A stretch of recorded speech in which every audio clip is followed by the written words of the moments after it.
eu usei aquela frase: se você estiver atravessando o inferno, não pare, continue.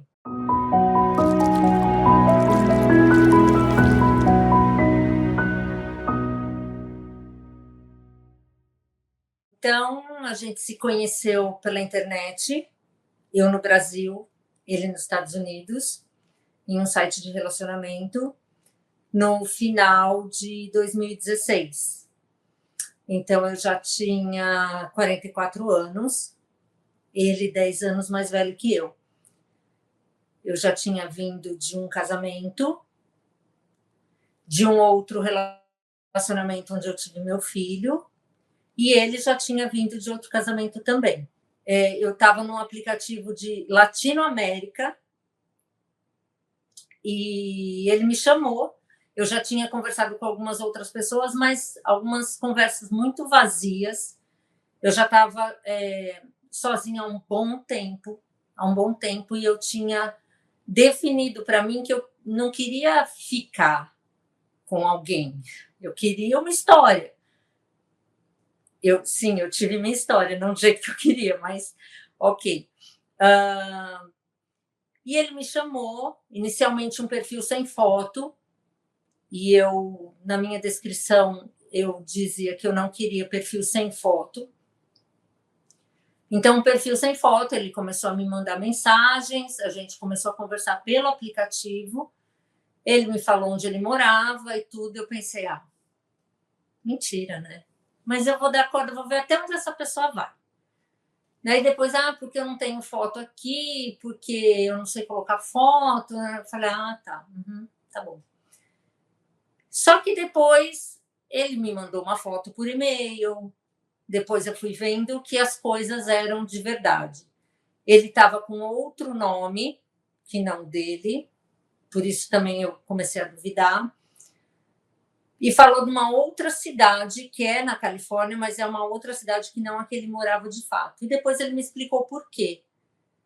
Por causa da profissão dele, que ele era muito conhecido, a cidade muito pequena, isso de fato é verdade. E ele falou, eu não vou me expor nesse site. Então, quando a gente passou a conversar por e-mail, daí ele começou a me contar a verdade, a me mandar foto e tudo mais. E ele já era muito atencioso. E ele me contou que ele se separou, que os 2 filhos adultos resolveram morar com ele, isso eu achei bacana, que a mãe dele, de mais de 80 anos, morava com ele. Eu falei, nossa, ele deve ser uma pessoa excelente, né? E a gente foi e muito atencioso para comigo, daquele negócio de como foi seu dia. Eu já acordava pela diferença de horários que a gente tinha, né, de fuso horário.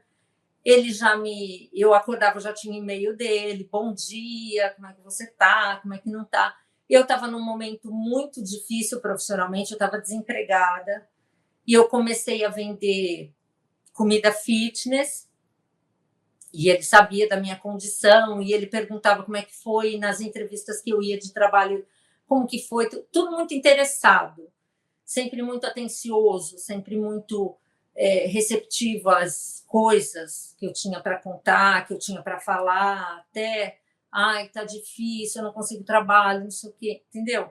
Então, isso tudo foi despertando a minha atenção. Foi me chamando a atenção. Nossa, que atencioso, que carinhoso, que cuidadoso. Ele tinha muito cuidado. Não, você vai conseguir, você vai arrumar alguma coisa, eu tenho certeza, não sei o quê, sabe assim? Então, tudo isso foi despertando a minha atenção. O relacionamento pela internet, ele tem um time diferente do relacionamento pessoalmente, né? Cara a cara. A gente troca muita informação a todo tempo, é muita mensagem, é muito e-mail, isso, aquilo, aquilo outro. Então, a gente começou a conversar em novembro de 2016.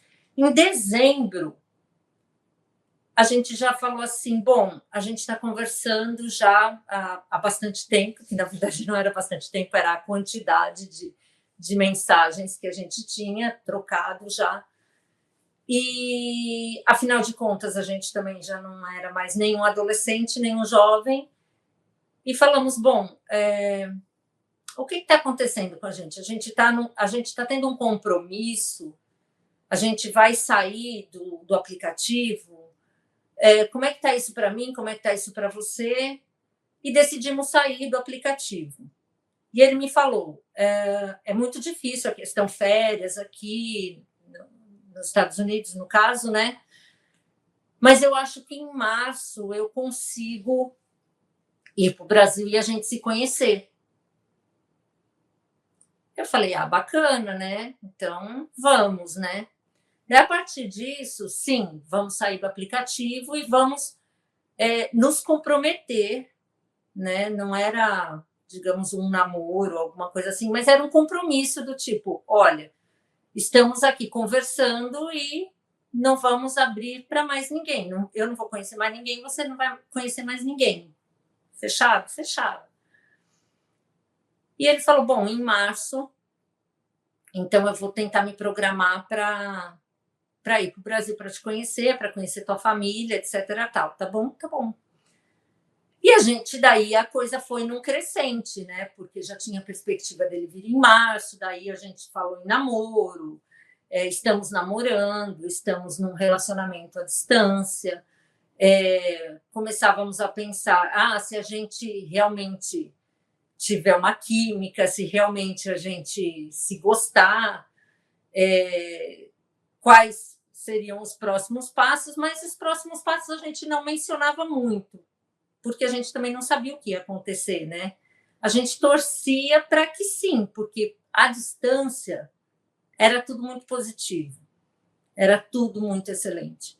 A gente se falava muito por chamada de vídeo, a gente trocava muito e-mail, a gente estava muito apaixonado. Essa aqui é a realidade. Na época, na ocasião, eu achava que, obviamente, do lado dele também eram os sinais que ele dava. Mas depois de tudo que aconteceu, eu já não sei mais sobre esse sentimento dele, eu sei do meu.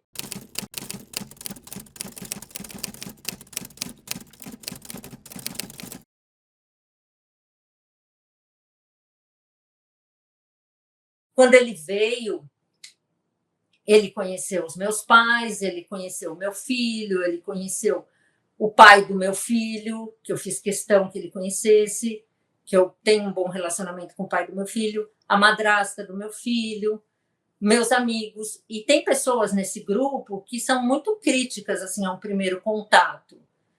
E geralmente são meio resistentes, sabe? E foram com a cara dele direto, amaram ele.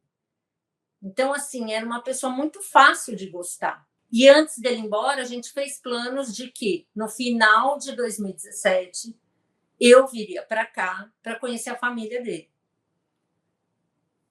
Nessa história, nesse momento, me chamou a atenção que ele não tinha amigos. Eu vim para conhecer a família dele, eu e meu filho. Mas, assim, eu estava apaixonada. Então, eu falei: bom, ele não tem amigos, é uma escolha, ok, e tá tudo certo. E eu fechei os olhos para isso.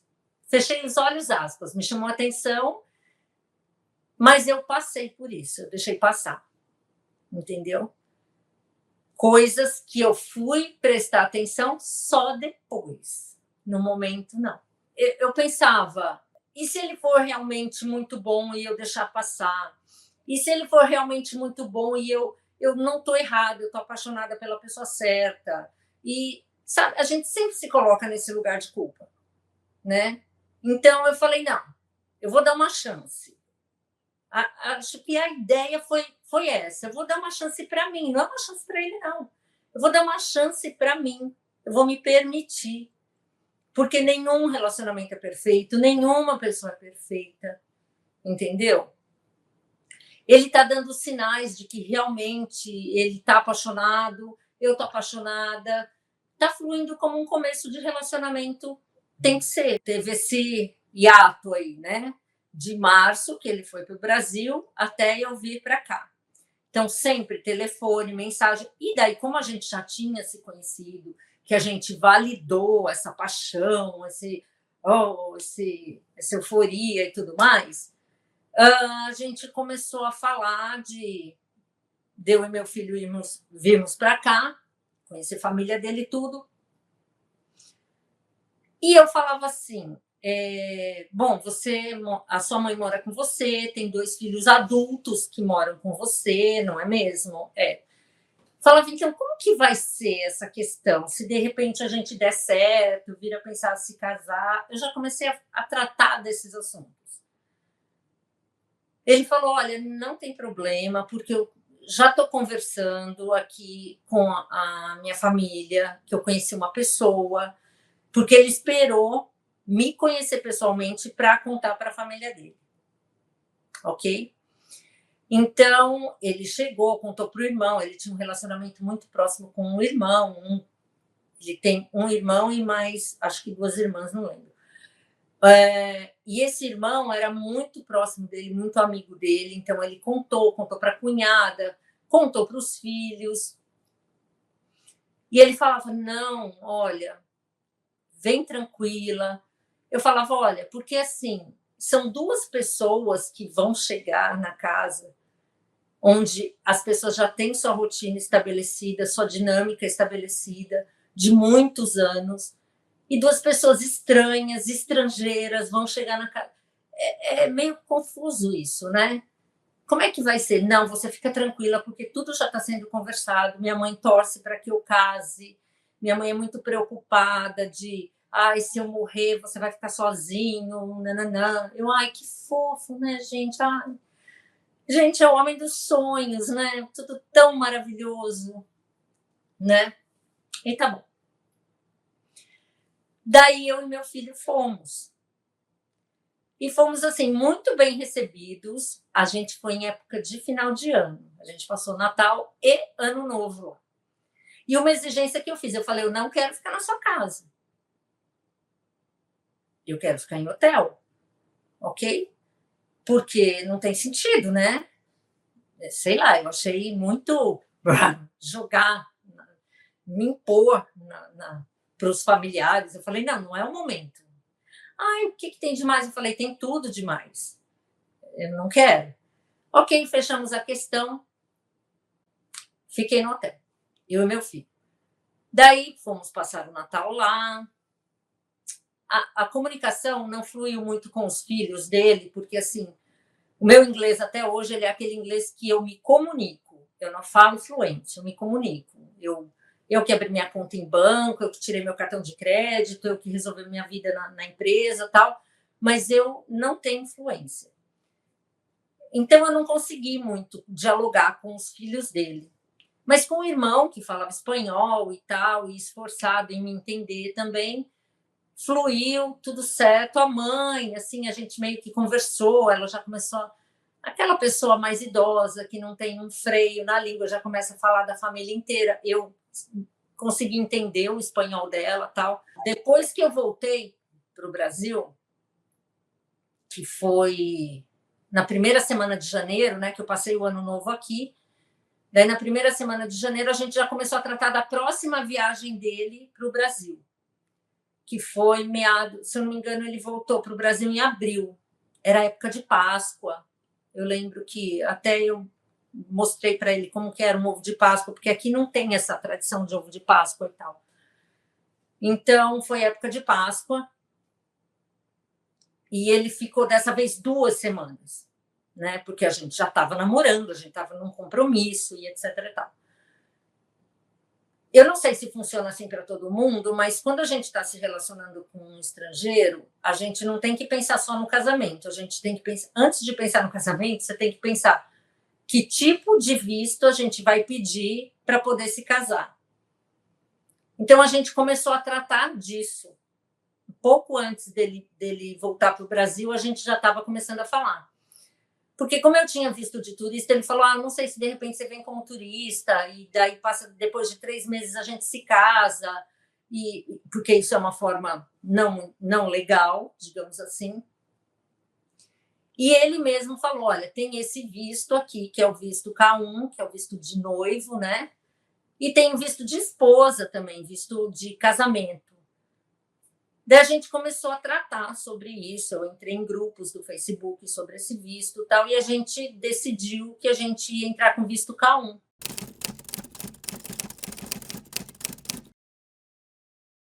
E quando a gente decidiu que a gente ia entrar com visto K1, ele comprou um anelzinho para mim super simples lá na Pandora e me pediu em casamento para o meu filho. Tá? Uma coisa bem fofa. Olha, Francisco, eu quero muito me casar com a tua mãe e nananã, sabe assim, aquela coisa bem fofa. Eu falei, nossa, que fofo isso, né, gente? Amei. Não foi para mim, foi para o meu filho. Ai, lindo. Tá certo. Daí, nessa mesma estadia, dentro dessas mesmas 2 semanas, a gente já começou a levantar os formulários do que seria o nosso processo de visto para eu poder me casar. E daí foi que tudo começou. A gente começou a preencher os formulários, preencher assim, só para ele já levar algumas informações minhas, porque o visto tem que ser aplicado daqui dos Estados Unidos. O americano tem que submeter daqui, não pode submeter do Brasil, vamos dizer assim. A gente leu algumas poucas coisas juntos, né? Eu já expliquei o que eu sabia do visto.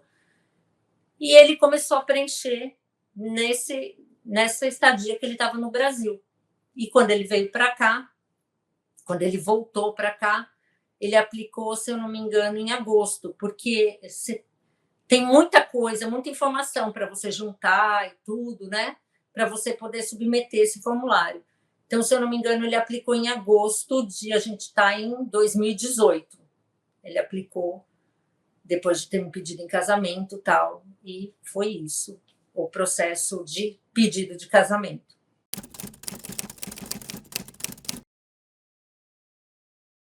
Bom, primeiro que o processo ele é extremamente estressante, o processo de visto. Na época, ele estava demorando bastante para sair, tem vários trâmites, várias fases, e isso deixa o casal bem ansioso. Nós, com a gente, não foi diferente, a gente ficou muito ansioso, né? Cada etapa desse visto, cada etapa desse processo, cada etapa vencida, a gente comemorava muito, e sempre, todo dia, chamada de vídeo, e-mail, mensagem. Ele mudou de telefone para poder usar o FaceTime para a gente se falar por vídeo. A gente sempre se falava, sempre, sempre, sempre. Cada etapa era uma vitória, né? E o visto demorou bastante para sair. A gente chegou em junho de 2019 aqui, para você ter uma ideia. Aplicamos em agosto de 2018 e finalizou com a minha chegada aqui em 2019. Meu pai veio comigo para o meu casamento. Antes de entrar com visto de noivo, me deu um estalo. E eu falei assim, eu vou pedir o visto de turista para os meus pais. Daí meu pai veio comigo para o meu casamento. Então, quando eu cheguei aqui, eu não sei se porque meu pai estava junto, eu não sei, foi tudo muito maravilhoso. Tudo ótimo. Os filhos dele, mas naquele contato assim um pouco distante por causa do idioma, mas tudo bem, isso, aquilo. O irmão dele foi assim, de uma generosidade muito grande comigo. O irmão dele me puxou de canto e falou assim, olha, eu nunca vi o meu irmão tão feliz. Eu nunca vi ele tão feliz com a vida, tão feliz do jeito de lidar, ele sorria à toa e não sei o quê. E assim, muito obrigada por isso, me agradeceu. O irmão dele falou assim, eu quero te falar um negócio. Independente de você ficar ou não com meu irmão, você já tem um propósito aqui.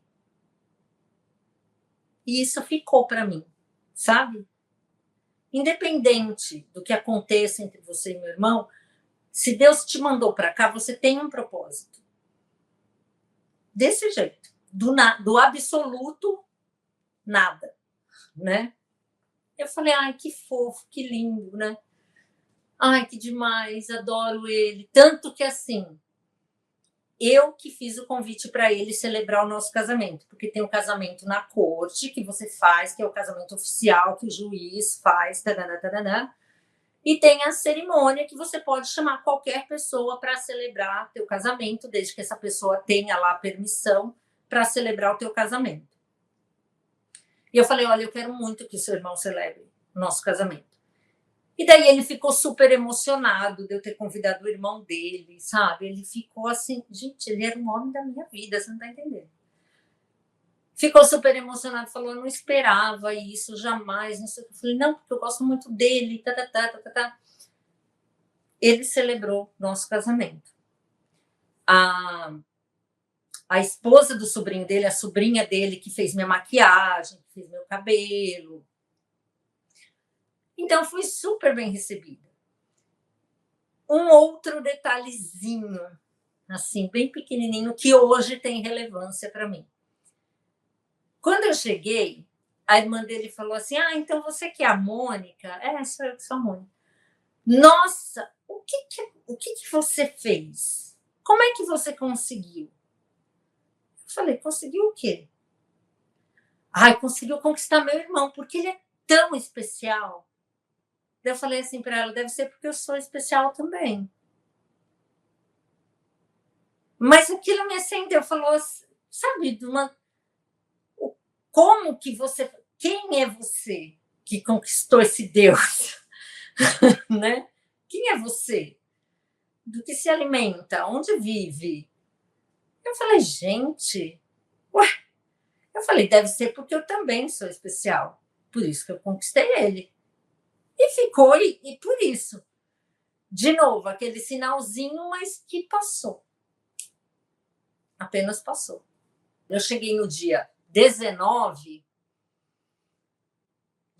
de junho, e eu me casei no dia 25 de junho. Detalhe para o casamento da corte, detalhe, que eu acho importante, até hoje eu não entendi direito, mas eu acho que tem algum sinal, alguma coisa aí, nesse momento. Eu estava de calça, um chinelo de enfiar o pé, assim, não de dedo, aquele de enfiar o pé, uma camiseta qualquer X, meu pai estava de boné, meu filho tal, vamos sair, vamos lá na corte para ver os documentos que tem que entregar para casar? Vamos, né? Vamos, e todo mundo conversa dentro do carro, nananã. Daí ele falou assim, aí eu fui ver os documentos, que ele foi lá no guichê e tal, ele falou, fui ver os documentos e a gente pode casar agora. Eu falei, quê? Oi? O juiz está disponível, tem o juiz disponível, eu estou com todos os documentos aqui e a gente pode casar agora. Daí eu passei de oi, como, quando, por quê, como, para foi uma surpresa. Vamos casar aqui, agora. Meu pai assinou como testemunha. Meu filho meio que fez a tradução do que o juiz falava para mim, porque ele não podia traduzir para mim. Eu tinha que ter uma outra pessoa para traduzir, não podia ser o cônjuge, no caso. E meu filho ia traduzindo as coisas junto com o juiz, e eu ia falando sim, ele ia falando sim, aquela coisa. Casamos naquele dia. Simples. Fomos para entregar, fomos passar na corte para ver documentação, que depois a gente ia fazer um outro passeio, e o que aconteceu? A gente casou.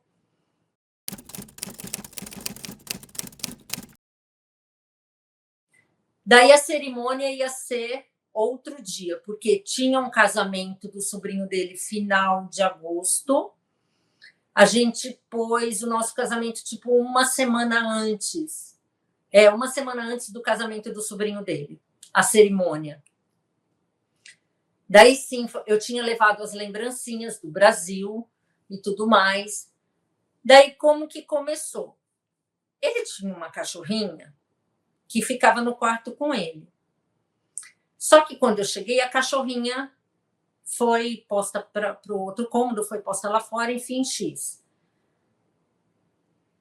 E a minha lembrancinha eram vasinhos de suculenta, sabonetinhos em formato de suculenta, sabe? Aquele cacto.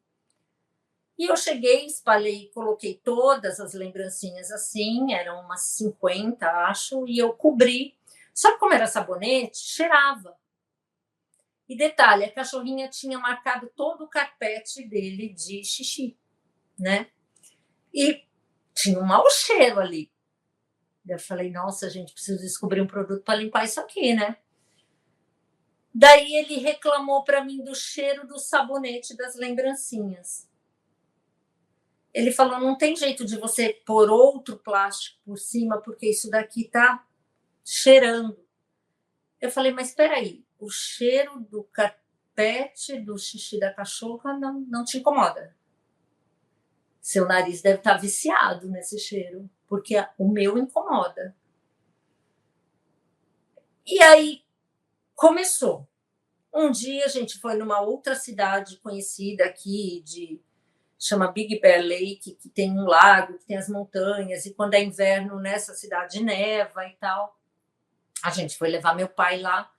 E quando a gente voltou, ele ficou mudo. O caminho todo. E eu tentando puxar assunto. Vamos fazer a brincadeira do não sei o quê, não sei o quê. E meu pai já meio que percebeu, né? Então tá. E ele mudo. Ele não falava um A o trajeto inteiro. Daí eu já falei, tem alguma coisa estranha aí. Passou. Falei, vai ver que tá preocupado com alguma coisa. Tá, sei lá, né? Não sei. Sobre o relacionamento dele com o meu filho, era ok. Era de muito respeito, era e aí, oi, Francisco, tudo bem? Como é que foi? Quando meu filho começou a estudar, né? Como é que foi na escola? Como é que foi hoje? Como é que não foi? Era tranquilo. Tranquilo. Ele nunca levantou a voz para o meu filho, nunca falou algo que contrariasse meu filho, porque ele criou os filhos dele assim, sem ele contrariar os filhos. Então, quando eu contrariava meu filho, ele achava um absurdo eu fazer isso com meu filho. Então, era muito cordial, digamos, o relacionamento dele com meu filho. Cordial. Não era afetuoso, mas era cordial. Quando meu pai foi embora, ele falou para mim assim, a gente já estava casado, e ele falou assim, eu tenho um acordo, eu gostaria que você assinasse. E me deu um monte de folha em inglês. Eu falei, olha, eu posso até assinar, mas eu preciso de um documento em português. Ele falou, tudo bem. Jogou no Google Tradutor. Eu falei, olha, você vai me desculpar, mas assim, eu não vou assinar um documento tão importante como esse traduzido pelo Google Tradutor. Vamos fazer o seguinte, vamos procurar um advogado que fale português, inclusive, né? Para ele me orientar quanto a isso. Não, porque você está duvidando de mim. Eu falei, não, em nenhum momento eu estou duvidando de você. Eu só não vou assinar um documento tão importante sem entender. Mas está traduzido. Eu falei, não. Tradução pelo Google Tradutor ajuda, mas não a ponto de assinar um documento. Eu falei, não vou assinar. Daí tudo se transformou. A cortina caiu, a máscara caiu, o pano caiu tudo.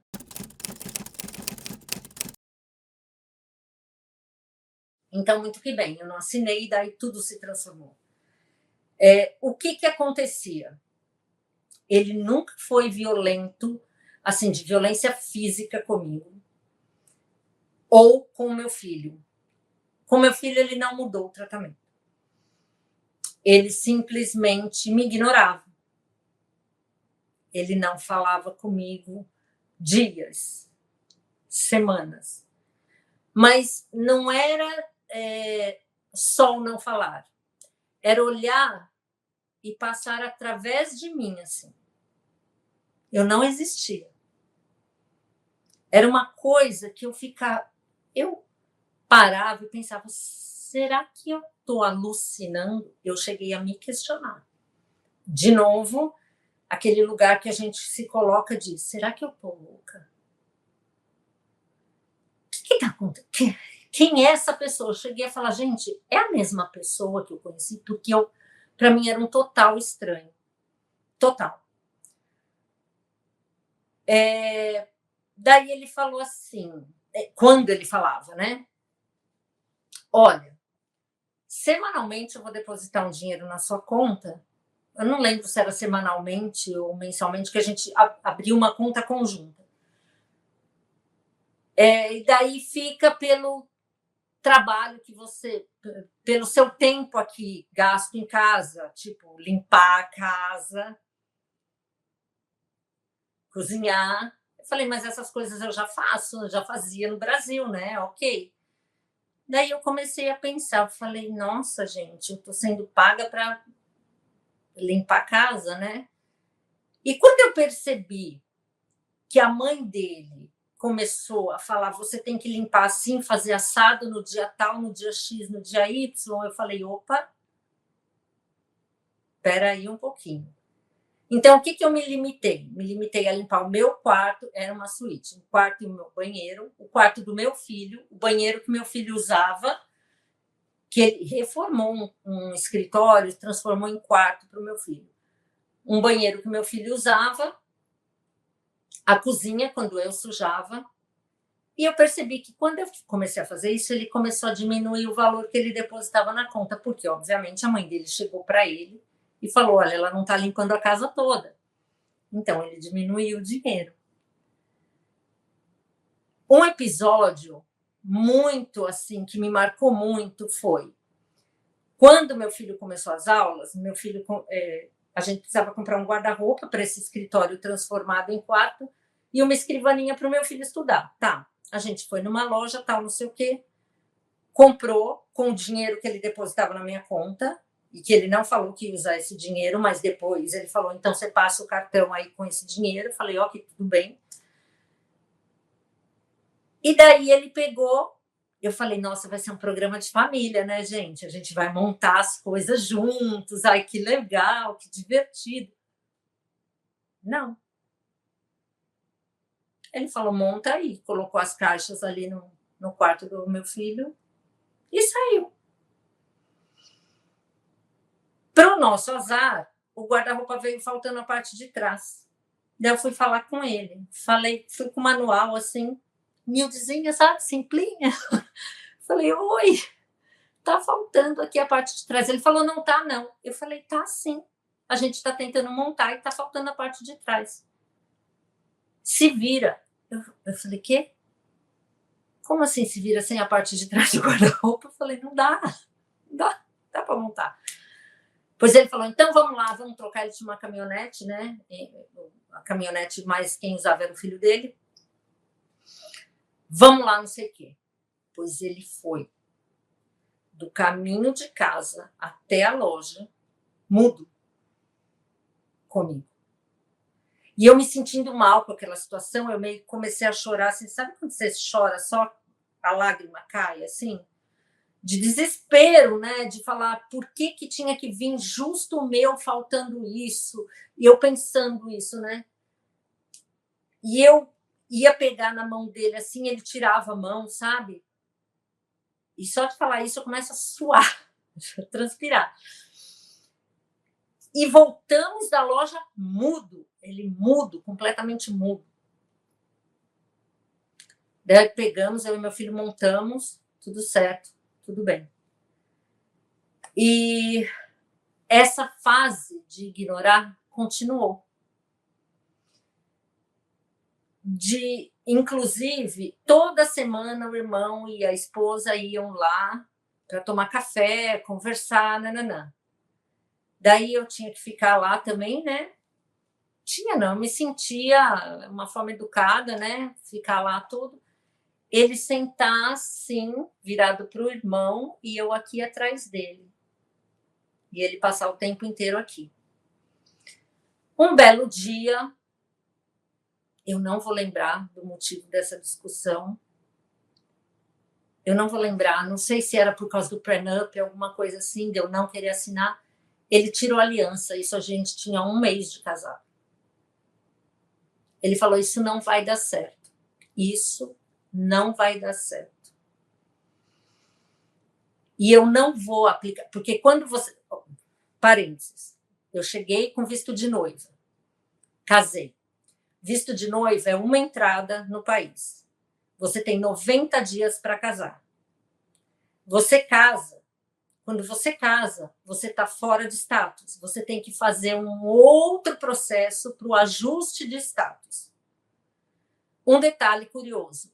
O americano não é obrigado a aplicar para esse ajuste de status. Só que você só consegue ajustar seu status se o americano aplicar para você. Olha que contraditório. Ele virou para mim, tirou a aliança e falou, isso não vai dar certo. Eu não vou aplicar para você, para o seu ajuste de status. E eu vou comprar uma passagem para você e para o seu filho voltarem para o Brasil. Eu entrei em choque. Porque eu me senti assim, a Amazon me entregou para ele, eu estava com defeito, e ele vai devolver. Juro, se fosse só comigo, eu não estava nem aí. Ok, tudo bem. Só que tinha meu filho junto comigo. Eu entrei em pânico, eu entrei em choque. Eu falei, isso não está acontecendo. Isso não está acontecendo comigo. Como é que é isso? Eu tiro meu filho da escola, ele estudou até fevereiro daquele ano, ficou março, abril, maio, junho a gente chegou aqui, o ano letivo aqui só começa em agosto.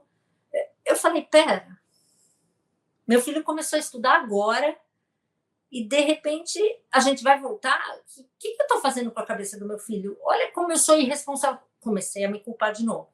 Eu sou muito irresponsável de ter enfiado meu filho nessa. Isso é um absurdo. E não, sem contar que eu vim de boa fé, eu vim por amor, pelo motivo certo, que é constituir uma família, por amor. E, de repente, eu me vi envolvida com uma pessoa que não estava nem aí para esse fator. Nem aí para o meu filho. Nem aí para mim.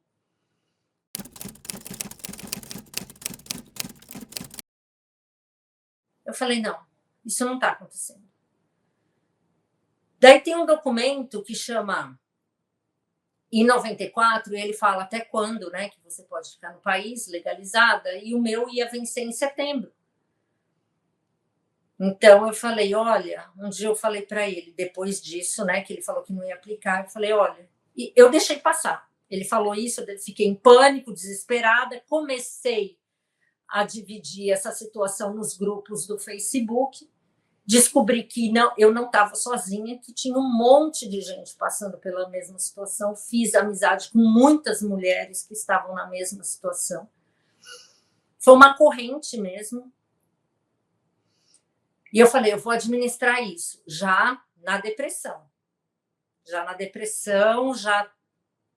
levantando da cama pelo meu filho, só, apenas. E eu peguei e falei assim, não, isso vai ter que mudar. Daí deixei passar, não falei mais, não cobrei mais. E quando estava chegando perto desse 94 vencer, eu falei, olha, você sabe que o mês que vem meu documento vence, né? E eu tenho que ou ajustar meu status ou eu tenho que ir embora. E ele sabia. Ele virou para mim e falou assim, a gente estava deitado, né? Ele estava deitado, eu virada para ele. Ele nem sequer virou para o lado para falar comigo. Ele falou, eu não sei do que você está falando. Eu falei, daquele documento que vence em setembro. Ele falou, não sei de nada disso. Bom, nesse tempo eu já não dormia, por quê? Eu já vim saber depois, no momento eu não sabia o que era. Eu já tinha crise de ansiedade, mas eu não sabia o que era, eu não associava ainda, minha boca ficava muito seca durante a noite toda, eu não dormia. Então eu tomava água o tempo todo, só que não adiantava. Daí eu ia no banheiro o tempo todo. Então eu ficava nesse ciclo sem fim. Boca seca, toma água, vai no banheiro. Boca seca, toma água, vai no banheiro. Eu não dormia. Dias, meses. E daí, alguma manhã, tá, do nada ele me tratava super carinhoso, super atencioso, super amoroso. Eu falava, a gente tá de volta. Foi tudo uma alucinação da minha cabeça. Ele voltou. Ficava 2, 3 dias, às vezes um dia só. Às vezes, de manhã, antes dele ir para o trabalho, ele estava ótimo. Quando ele voltava, ele já não estava mais. E daí eu já comecei a entrar naquele ciclo assim do o que é algum movimento que eu faço, é algo que eu falo, o que é que eu estou fazendo, o que eu tenho que fazer para ele me tratar bem. De novo, o problema é comigo, né? O problema não é com ele, é comigo, a culpa é minha. E eu já estava muito mal da cabeça com esse negócio de ansiedade, eu já estava muito deprimida, uma coisa que eu nunca deixei de fazer. Tocava meu celular, eu levantava, acordava para acordar meu filho, acompanhar ele no café da manhã para ir para a escola, levava ele até a porta. Isso me mantinha viva, era a única coisa que eu fazia com prazer. E daí, quando ele tinha vontade ou necessidade de me procurar intimamente, eu falava, eu não consigo, porque eu estou muito eu usava a palavra chateada. Eu estou muito chateada, eu estou com a cabeça muito ruim. Ele falava, você não me ama mais. Você não tem mais desejo por mim. E virava de lado. Daí eu falava, meu Deus, o que eu fiz? Amanhã ele não vai falar comigo. Meu Deus. E daí eu cedia. E eram os piores momentos da minha vida, porque eu não tinha condição de estar ali. Trocando carícias, beijando, tendo relação sexual, não era para eu estar ali. Eu não tinha condição de estar ali. Só que eu achava que eu tinha que estar, porque isso ia fazer ele ficar legal comigo, voltar a ser o que ele era antes, apaixonado, aquele homem maravilhoso que me ouvia. E antes, eu acho que eu deixei de falar uma coisa que, quando a gente estava à distância, eu falava para ele, olha, quando eu chegar com meu filho na sua casa, como é que vai ser? Sua família tem que estar preparada, porque onde você for também eu vou querer ir, não me deixa sozinha, porque eu não sei o idioma, eu vou precisar muito da sua companhia, não solta minha mão, fica comigo. Ele, não, claro, isso, aquilo, outro. Ele fez exatamente tudo que eu tinha pedido para não fazer. Tudo, sem tirar nem pôr. Só estou dando alguns exemplos principais aqui de me levar para os lugares junto com ele, não sei o quê. Eu passava os dias da semana normalmente sozinha, porque ele trabalhava, chegava final de semana, ele se envolveu na obra de uma casa do filho dele, que comprou uma casa, e não ficava em casa final de semana. Eu ficava com meu filho. E na época eu não tinha carro, não tinha nem o documento para dirigir ainda. Eu ia a pé para o Walmart, né? Que as distâncias aqui são muito grandes a pé. Se você não tem carro, você não tem perna aqui. Era meia hora para ir no mercado e meia hora para voltar a pé. E daí eu comecei a me virar. Eu precisava de alguma coisa, eu falava com ele, fulano, você pode trazer pão? Porque você vai trabalhar à noite, você traz pão para amanhã. Silêncio. Fulano, você pode trazer pão amanhã? Daí, quando eu perguntava a terceira, ou quarta, ou quinta vez, ele falava assim, eu já falei que sim. Eu falei, não, você não falou que sim. Você me trata igual criança, você não precisa repetir 1000 vezes. Eu falava, mas então responde para eu saber que você ouviu, porque eu não sei se você ouviu. Se você não responder.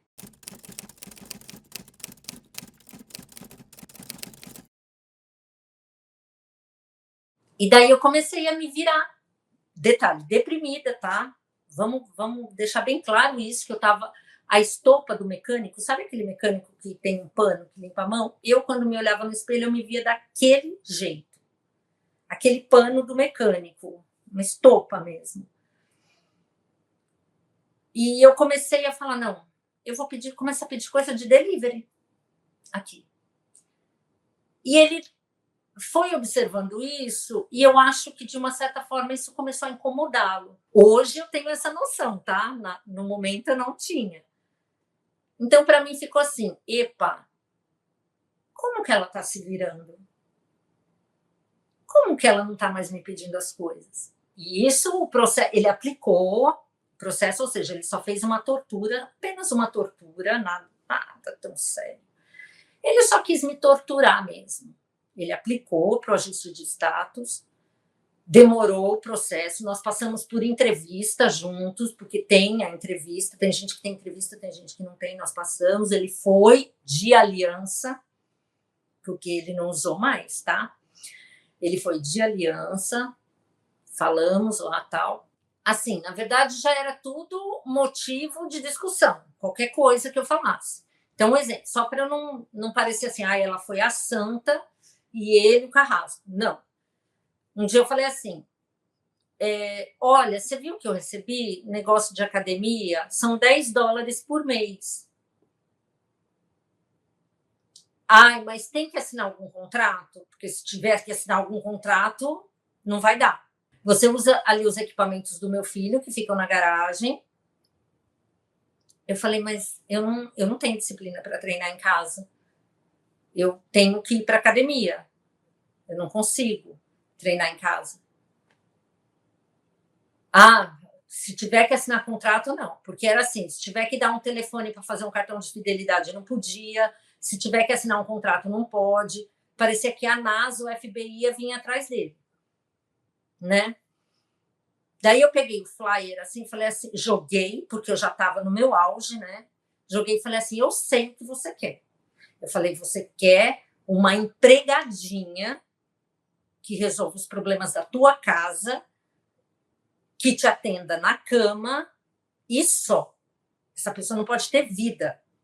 Porque para ir no mercado eu preciso te pedir 1 milhão de vezes, para fazer uma academia de $10 por mês, eu preciso pedir tua autorização. Eu falei, é isso que você quer. Eu estourava também, tá? Não vou negar. Daí ele começou a tudo e qualquer situação, divórcio. Não, porque não vai dar certo. Não, porque eu vou entrar com divórcio. Não, porque eu vou entrar com divórcio. E ele começou a falar tanto de divórcio, que um dia eu falei assim, ok, pede divórcio. E ele fez, tipo, não falou nada, mas não esperava. Ficou claro que ele não esperava aquela minha reação. Daí chegou meu documento. Daí chega primeiro o green card de 2 anos, que é o tal do ajuste de status, né? Chegou o green card de 2 anos, isso a gente está em fevereiro de 2020. Daí eu sempre, nessas mesas de café com o irmão dele, falava, nossa, porque eu não vejo a hora do meu documento chegar, porque eu preciso trabalhar, preciso trabalhar, preciso trabalhar, preciso trabalhar. A cunhada dele uma vez me perguntou, mas por que você quer tanto trabalhar? Eu falei, porque eu sempre trabalhei. Eu sempre trabalhei. E eu, apesar de também cuidar da minha casa, lá em São Paulo, tudo, fazer o normal, né? Dar uma limpada, cozinhar, nananã, eu sempre trabalhei. Até quando eu não estava trabalhando em empresa, eu dei um jeito de fazer venda de comida, etc. Tal. Dela, bom, por que ela perguntou isso, né? E por que teve lá atrás aquela situação da irmã falar que ele é tão especial? Porque ele ajuda financeiramente a família toda. Ele dá dinheiro para todos. Então, ele é ou muito bom, ou maravilhoso, ou especial. Ele é perfeito aos olhos da família. E detalhe, na sociedade ele também é muito querido, tá? Assim, no trabalho dele, ele é uma pessoa muito querida. Bom, ele conquistou minha família, conquistou todo mundo que ele conheceu, assim, do meu lado no Brasil. que foi dito lá atrás. Então, falei muito que bem, pede o divórcio, documento chegou em fevereiro de 2020, final de fevereiro de 2020, eu arrumei um trabalho. Um trabalho à noite, eu não sabia nem o que era trabalhar à noite. Eles fazem um tipo de um evento de contratação aqui, daí a pessoa fala tudo, era por agência, por uma agência de emprego. Primeiro eu andei um monte de agência, fiz um monte de ficha e tudo tal. Quando chegou meu documento, parecia que eu tinha conquistado o mundo, né? Eu estava muito feliz.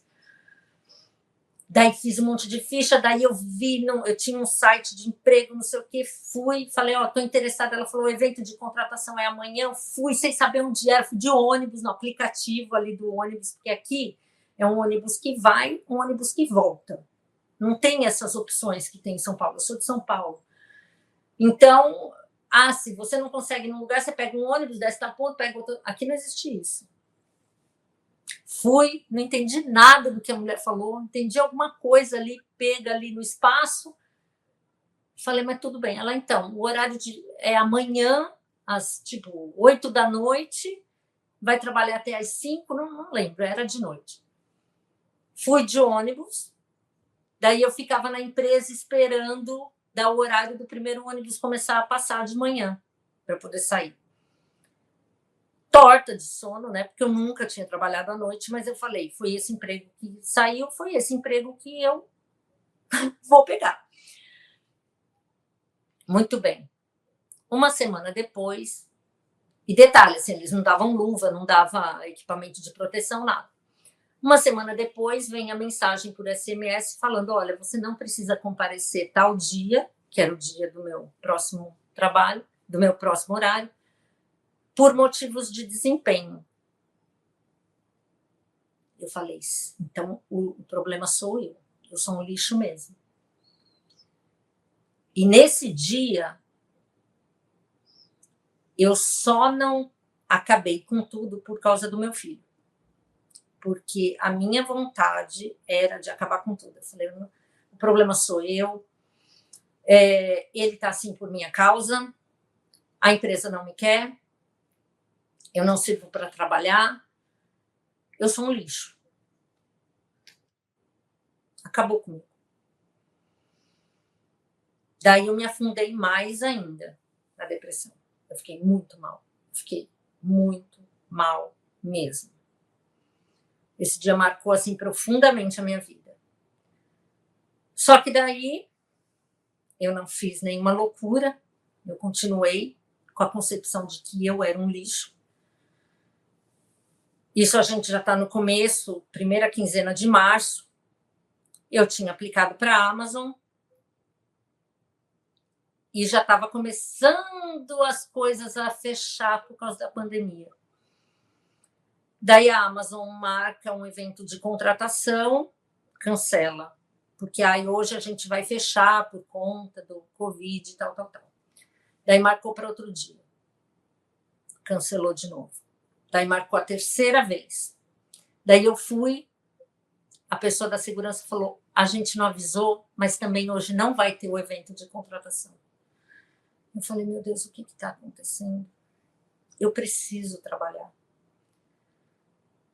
Bom, chegamos no final de março, teve o evento de contratação, eu fui contratada e eu estou lá até hoje, 4 anos e meio, né? Em março, 4 anos e pouco.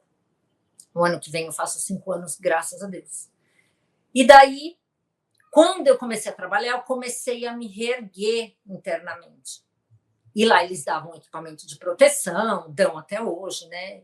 E o trabalho eu jogava a caixa na linha como ninguém, né? Na força do ódio, caixa, pá, pá, pá. Eu pegava as caixas e pá na linha, daí todo mundo, nossa, você é muito hard worker. Eu, ai, que legal, você só não sabe por quê, né? Força do ódio. E jogava a caixa na linha e jogava, blá, blá, blá. Tá. Daí eu comecei. Daí um dia eu cheguei para ele e falei assim, olha, a questão é a seguinte, eu te amo, falei para ele. Só que essa situação na tua casa, teu filho, era um filho só que era o perrengue. O outro trabalhava. Com a sua mãe e tudo tal, e com você, você não se impõe, eu não tenho voz nessa casa, você não me defende perante tua mãe, perante teu filho, você é neutro. Então, assim, divorciada ou não divorciada, nesse momento eu estava me recuperando. Detalhe, nesse momento eu já estava fazendo terapia. Eu falei, eu quero me mudar. Se vai ser com você, se vai ser casada, se vai ser divorciada, não me importa. Eu vou me mudar. Tudo bem? Não, não sei o quê. Eu falei, sim, a decisão está tomada. Então, eu acho legal você começar a ver alguma coisa, porque se você quiser continuar comigo, a gente vai tentar de novo. Só que não aqui. Aqui eu não fico mais. Bom, daí ele começou a ver apartamento. Ah, mas sempre um não podia, sempre o outro tinha problema, sempre o outro estava errado, sempre. Falei, só um minutinho aqui, eu mesma vou procurar. Em uma semana, eu conversei com uma mulher que alugava quartos, e ela tinha 2 quartos na casa dela para alugar. Expliquei minha situação, meu filho ficou num quarto, eu fiquei no outro.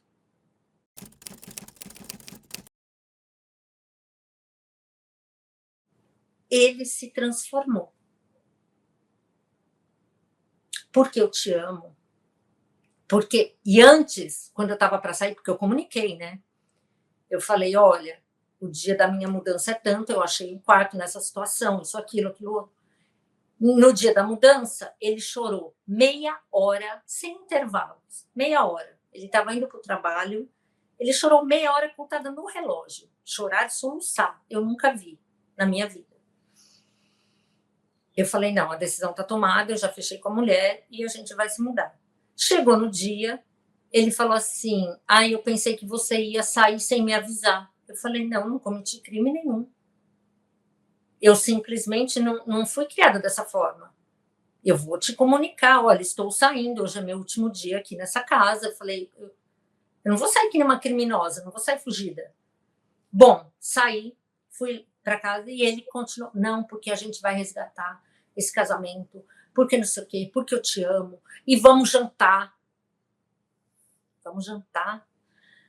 Bom, voltamos a sair para jantar, e a primeira vez que ele foi me pegar lá na casa da mulher, eu fui com anel de noivado e com aliança. Ele olhou e falou, você não sabe o quanto isso significa para mim, ver você com esse anel e com essa aliança, porque isso mostra que eu estava errado. Eu não, reconhecendo, eu não sei porque eu agia daquela forma com você.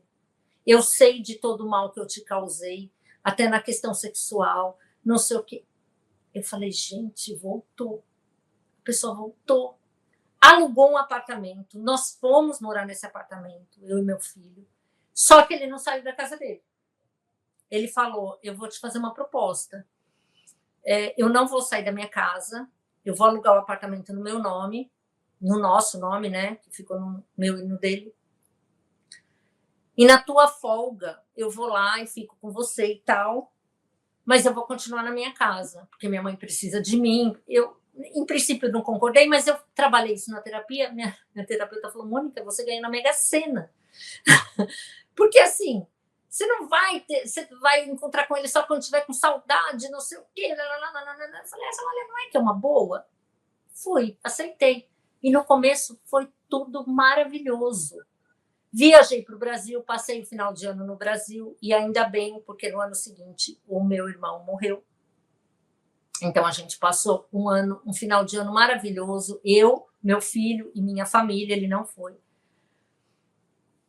E ele ainda falava para mim, eu quero fechar esse apartamento antes de você viajar para o Brasil, porque simplesmente eu quero que você vá com a cabeça boa viajar, porque eu sei como é que está a tua cabeça, não sei o que. Eu falei, nossa, gente, obrigada a Deus, ele voltou, é ele, é com esse homem que eu casei. Chegamos em 2021. No meio do ano, a gente começou, eu estava com o carro, o irmão dele estava tentando vender um carro, não conseguiu, o irmão dele falou assim, Mônica, eu vou passar esse carro para você. E me deu esse carro, e ficou no meu, metade para mim, no meu nome e no nome do meu ex-marido. Um carro bem velho, tal, que, aliás, dava bastante problema, mas que me serviu muito. Me serviu muito. Daí eu peguei e falei assim, a gente está precisando trocar esse carro, não sei o quê. Ele, não, vamos ver carro, não sei o quê, não sei o quê. Eu vou fazer o seguinte, eu vou te ajudar, eu dou a entrada e você paga o financiamento, tá bom? Tá bom. E um detalhe me chamava a atenção. A gente viu o carro, eu ficava encantada com o carro, esse eu posso pagar, que bacana, não sei o quê. Daí não dava certo. Daí vi outro carro, não dava certo. Outro detalhe, a gente chegava a ver casas de exposição. Ele falava, a gente precisa pensar nisso, de comprar, porque daí nem vai ser para nós, porque quem vai usufruir vai ser seu filho, os meus filhos, nananana. E esse castelo de areia, né? Daí eu comecei a ver, todo carro era um senão, era um porquê. Quase chegava para fechar o negócio, acontecia alguma coisa que... Eu falava, mas o que está acontecendo, né? E ainda bem que não deu certo. Daí, um dia ele chegou em casa e eu estava assistindo, eu nunca me esqueço disso, eu estava assistindo um anime com meu filho, de uma série, que eu sempre tive esse vínculo com meu filho, muito próximo. E ele já começou a chegar e não interagir mais. Ele já chegava, porque ele tomava banho na casa dele, chegava, ia para o quarto e ficava no YouTube assistindo vídeos X. Vídeo qualquer. Daí eu já estava até acostumada com aquele marasmo. Eu falava, mas não tá me afetando. E eu já não estava tão assim apaixonada mais. E tá, ok, vamos levando, né? Tá. Daí eu falei, tô assistindo aqui com o Francisco, tal. Não, o intervalo ia, dava uma atenção para ele lá no quarto, tal. Daí eu cheguei para dormir, para deitar, para dormir, né? Ficar lá um pouquinho na cama, tal, até dormir. Daí deu tipo uma meia-noite, alguma coisa. Ele falou, olha, tem um formulário de um carro que a gente tem que preencher agora. Eu falei, o que é, meu querido? Eu falei, você chegou 7 horas da noite, eu estava lá na sala, você vem falar dos formulários agora, por que você já não chegou? Oi, tudo bem, tem um formulário, vamos assinar aqui. Eu dava uma pausa, a gente assinava o formulário para preencher com coisa de informação, com dado, com assinatura, não sei o quê. Agora, 11h30, meia-noite, a hora que eu deitei, eu falei, você vai me desculpar. Você quer saber uma coisa? Você é um sádico. Meu amor. Ele falou assim, é mesmo? Virou de lado e eu vi nitidamente a imagem daquele homem que me ignorava. E a minha boca começou a ficar seca de novo. Eu falei, eu não vou passar por isso. De novo, não. Pois isso era 19 ou 20, 19 de dezembro de 2021, este homem no dia seguinte foi embora e ele nunca mais voltou. Nunca mais. Não deu sinal de vida. Nunca mais. Daí eu ligava para ele e falava, olha, a gente precisa conversar, a gente precisa definir nossa situação, não sei o quê, não sei o quê. Fazia chamada de vídeo com ele, ele me atendia sem a câmera ligada. Daí um dia eu falei assim, a gente precisa definir a nossa situação. Você quer, eu falei desse jeito, o que você quer? Você quer se divorciar? Ele chegou bem perto na câmera assim e falou assim, é o que você quer. O divórcio, você quer o divórcio? Eu vou pedir o divórcio, porque você quer isso, porque você... Mas ele me atribuiu tanta culpa que eu falei, gente do céu, a culpa do mundo recaiu sobre mim naquele momento. Ele me atribuiu todas as culpas do mundo. É divórcio que você quer? Você vai ter o divórcio. Bom, daí ele me serviu com os documentos do divórcio em 2022. Lá na casa dele, no passado, diante dessas crises todas, eu achei uma advogada do meu estado, da Califórnia, e advogado de divórcio tem que ser do seu próprio estado, brasileira, que fala português e que é advogada aqui na Califórnia. Eu juro, eu já tentei de todas as maneiras lembrar como que eu encontrei essa mulher, essa bênção na minha vida. Eu não consigo. Eu não consigo voltar e achar o primeiro contato que eu fiz com ela. Eu só sei que eu liguei para ela pelo WhatsApp, falei o que estava acontecendo. Era naquele momento que eu emagreci muito, muito mesmo. Eu cheguei num peso que eu não consegui ter nem nos meus 18 anos de idade. E eu consegui falar com ela, ela me acolheu, ela me instruiu.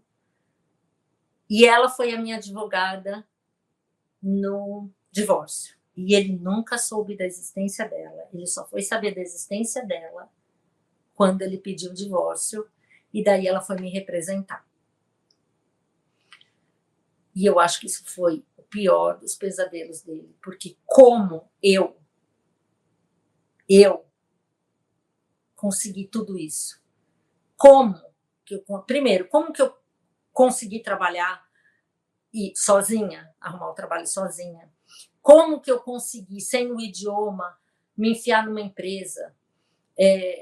Eu falava sempre de assistência médica para ele, quando a gente se relacionava à distância, eu falava, olha, meu filho, desde que ele nasceu, desde que eu estava grávida, ele nunca ficou sem uma assistência médica.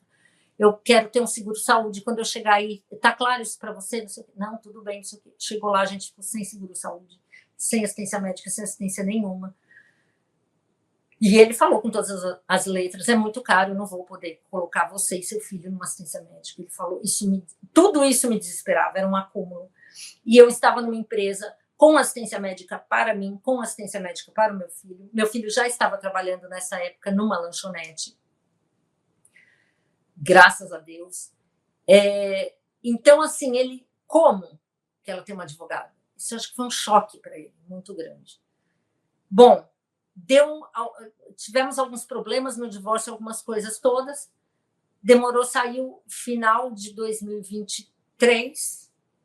Eu já tinha aplicado para o meu segundo green card de 10 anos, que é quando você remove as condições do casamento. Ele mandou uma carta para a imigração, tirando o nome dele. Então, eu recebi uma correspondência da imigração dizendo que eu tinha que aplicar como divorciada. Meu divórcio ainda não tinha saído. E eu juntei, com a orientação da minha advogada, juntei todas as provas do casamento de boa-fé, tudo, e consegui aplicar, devolver a solicitação da imigração. Eles liberaram o meu green card. Para isso, a gente tem que, além da documentação, escrever uma carta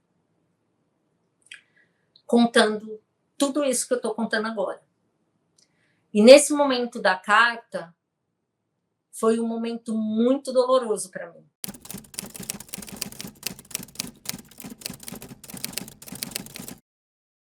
Só consegui sair disso porque eu tive coragem também, uma vez, de falar para ele, eu te reconheço como tóxico, abusador, manipulador. E tem pessoas aqui, nesse país, e pessoas no Brasil, que eu já falei sobre você. Então, se acontecer alguma coisa comigo ou com meu filho, as pessoas sabem quem é você. Eu arrisquei, eu falei. Porque eu falei, a única arma que eu tenho, dele saber que eu sei. Isso foi antes da gente voltar a tentar a segunda vez já no outro apartamento, tá? Isso eu estava na casa dele ainda, na casa da família dele. Então eu tive essa coragem. E apesar do meu estado, eu acho que eu fui muito corajosa. E se existe uma mensagem que eu possa passar com tudo isso que eu vivi, é sobre independência financeira. E quando eu falo de independência financeira, eu não falo de, olha, eu tenho dinheiro para viver assim, no luxo. Não, é o mínimo para você não se manter num relacionamento desse. Porque coisas aconteceram comigo que eu só fui tomar ciência depois de muito tempo, depois de ter saído da relação. Então eu me pergunto, e se eu não tivesse ido trabalhar? No divórcio, eu tive que sair do apartamento alugado, porque ele fez questão de tirar o nome dele do contrato, e era um condomínio de sênior. Aqui tem muito isso, de 55 mais. Então, uma pessoa que assina o contrato tem que ter essa idade, as outras podem ser mais jovens. E ele foi para tirar o nome dele do contrato. Meu filho tinha recém-operado de um tornozelo que ele quebrou. Era final de ano, final do ano passado. Ele falou, não, eu quero tirar. Eu falei assim, escuta, deixa eu te falar uma coisa. Será que não dá para você esperar? Eu vou me mudar e daí você vem pedir para assinar quando eu achar um apartamento? Não, eu quero agora. Eu falei, tudo bem. Conseguimos nos mudar. Conseguimos achar um apartamento melhor que o outro. O contrato está pura e simplesmente no meu nome, no nome do meu filho. Meu filho trabalha, a gente divide, não é que meu filho ajuda, não. A gente divide as despesas, a gente paga dividido esse aluguel, a gente ajuda os meus pais no Brasil. Então, assim, eu saí graças ao meu trabalho, graças ao meu filho trabalhar também, óbvio, mas a minha independência financeira. Eu saí. Eu não sucumbi às loucuras da mãe dele, às loucuras dele, ao propósito que ele me trouxe para cá, que ele quis casar comigo. Eu não sei se era manter uma empregada, se era manter uma mulher na cama, não sei. E muita coisa eu vejo nesses grupos, que eu continuo nesses grupos de visto, de noivos. Cuidado. Tem muitos casos que a pessoa vem para cá, ou qualquer outro país, mas eu falo daqui especificamente por causa do tipo de visto, que a pessoa chega e a outra parte, seja o homem, seja a mulher, fala, eu não vou aplicar para o seu ajuste de status. Essa semana mesmo eu vi uns 3 casos. Isso que eu tomo conhecimento. Então, assim, não se desfaça de todas essas coisas no Brasil. Porque muita gente se envolve, está envolvida emocionalmente já com a pessoa, tem o estresse do processo do visto, e ela acha que quando o visto sair e ela se casar aqui nesse país, está tudo resolvido. Não está, é só o começo. Vai ter que ter o ajuste de status lá na frente. E o ajuste de status depende do seu cônjuge. Se você não ajustar esse status, você vai ficar ilegal aqui. Você pode ficar aqui ilegal, ok. Cada um sabe de si. É a melhor forma? Não. Tá? Então, você fica sem status num país que não é o teu, que não, você não tem família, muitas vezes não tem o idioma, não vai conseguir um trabalho regular dentro de uma empresa, porque você precisa ser documentado para isso. Então, cuidado. Se eu pudesse deixar uma mensagem, não se desfaça de todas as suas coisas no Brasil, deixa a porta aberta do seu trabalho, dos seus contatos, porque se algo acontecer, você pode voltar.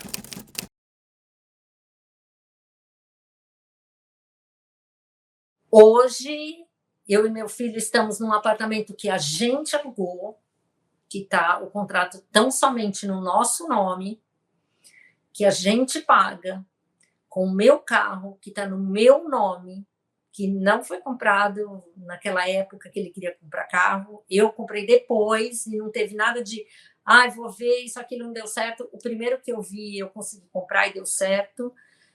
Meu filho está com o carro dele. Eu estou na mesma empresa há 4 anos e pouco, quase 5 anos. Meu filho fazendo faculdade, se formou no high school, está fazendo faculdade, trabalhando. Eu estou feliz de ser uma sobrevivente, de ter batalhado pela minha independência financeira, de não ter deixado esse mal, essa depressão, ela não ter conseguido, porque eu lembro que eu fazia as coisas muito me arrastando, com muita dificuldade, parecia que eu estava num deserto me arrastando, mas eu ia. Eu fui atrás de advogada sozinha, eu fui atrás de trabalho sozinha, eu eu estou bem comigo hoje. Claro que relembrar de tudo isso me causa muito sofrimento ainda, até pela concepção tardia que eu tive de alguns eventos que aconteceram, né, que você só vai tomar consciência depois, então a coisa se torna muito recente. Mas eu estou muito bem de ter sobrevivido, eu estou muito bem de poder passar essa mensagem para outras mulheres, que é o que eu quero, passar essa mensagem adiante. Porque relembrando lá o que o irmão dele me falou lá no passado, talvez esse seja o propósito, né? Não sei. Mas hoje eu estou muito bem comigo mesma. Me perdoei por ter me atribuído culpas que não eram minhas. Me perdoei por ter feito coisas que eu não tinha condições de fazer. Mas ainda é um processo. Ainda é um processo. A ferida ainda não fechou, mas ela vai fechar. Eu usei aquela frase: se você estiver atravessando o inferno, não pare. Continue.